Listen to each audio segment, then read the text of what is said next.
Alright guys and gals, so today we are looking at this York unit here, and the reason we're here is because they are having a little bit of a leak downstairs. It's coming out of the, I believe it's the return vent. I don't know, one of the vents it's leaking out of. It's probably going to be the return. But the reason we're leaking is pretty simple. It's because there's no P-trap on our condensate line. Got some extra condensate line there for some reason. Not real sure why, but that's there. Now, looking at this pipe, I can tell that there was a piece there, some other sort of piece. Now, just like that unit over there has a P-trap, this unit also needs a P-trap. And you know what? I think I found it. Dun, dun, dun. Look at that. I bet you that's our missing P-trap right there. Well, that may just save me a trip to the hardware store, huh? Not sure how I got all the way over there, but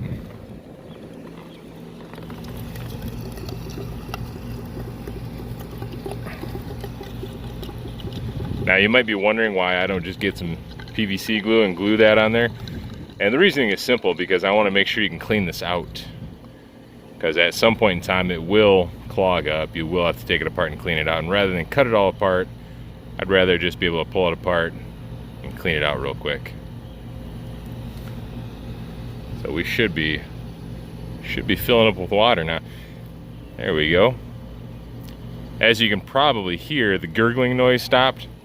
So for those of you that may not know how P-traps work, it's really simple. You want to trap the water in here because this particular side of the unit is our return air. So our blower is sucking air up through here, through our filters, over here, through the evaporator, into the blower, and then down into the supply side. So that puts this drain on the negative side of the system. So if you don't have water trapped in here, what'll happen is that blower is so powerful, like when we had it just like this, that blower will actually pull air up through the condensate line so water can't flow out. So that drain pan inside there will actually overflow, and it'll usually go down the return vent and leak wherever, you know, the path of least resistance. Pretty common problem, which we just solved because we were lucky enough to find the missing piece over there on the roof. So I'm guessing maybe they had a preventative maintenance done, somebody cleaned it out, dropped it, kicked it across the roof for some reason, who knows, but that's all set. Now, that doesn't mean I'm going to stop right there. Since I'm already on site and I already have a work order to look at this unit, I'm going to step back, take a look at the bigger picture. So I know already I'm going to need to clean my condensing coils. So we'll get that done, run a hose up here, clean that. I'm going to double check my filters. Looks like we're missing a metal mesh screen. I'll have to put that on the list of things to order. We'll check our filters, check our belts. We'll give this thing a quick rundown. Like I said, big picture diagnosis. Chris Stefanovic, if you're listening, I'll send you a check for using your catchphrase, but it's a good one. What can I say? I mean, you can't go wrong with big picture diagnosis. You gotta step back and look at everything. So let me put this down, open up some panels, run a water hose up here, and see what we're gonna get ourselves into.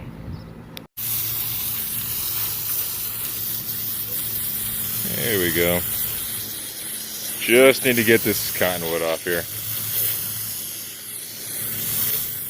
Definitely not as bad as it could have been. But like I always say, it'll get worse before it gets better unless we clean it.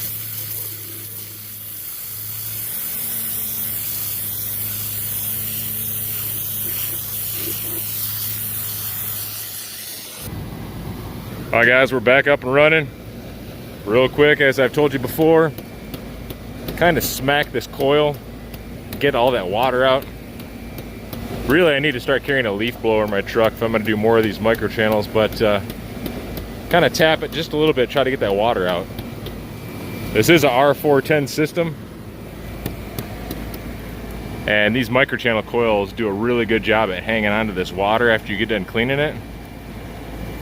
So what'll happen is if it can't get rid of all that water immediately, it could trip on high head.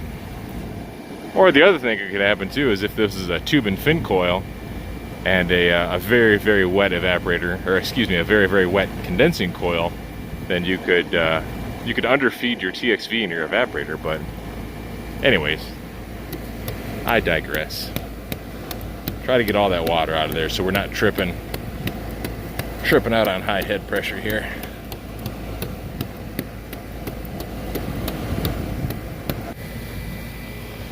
Alright guys, that does it for today.